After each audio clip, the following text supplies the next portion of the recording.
grew up in Texas, in South Texas. I went into the Army as a young lieutenant in 1964.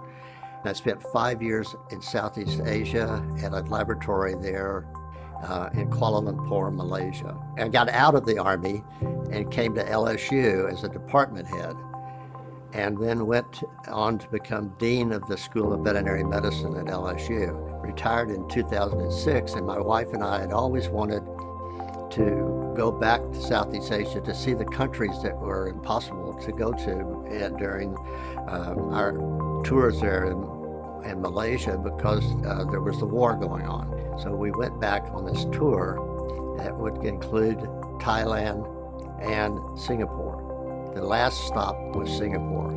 And 2 days before coming back from Singapore, I fell in a food court and broke my femur, the long bone in your leg, and EMS took me to the teaching hospital there in Singapore.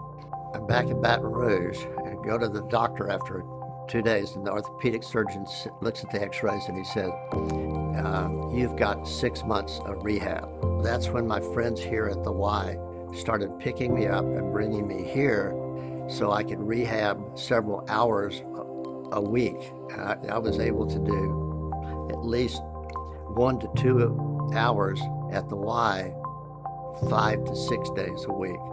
And it was all because my friends buddies here would pick me up in the morning, take me home in the afternoon, and then after about a month and a half, I was able to start driving. That's how quickly I started getting better. Within 3.5 months, the doctors said, and the rehab people said, you don't need to come back anymore.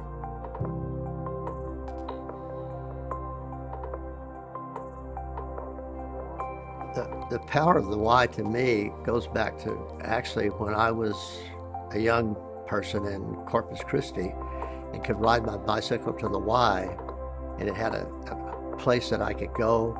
I could learn to swim, be on a swim team there. I mean, just it was like a family. 50 years later, I have another family, and we are such good friends, and we support each other. And it's you sit around and drink coffee with them, and you know about their kids, you know about their grandkids. I mean, it's just, the Y means so much to me that it's almost hard to describe.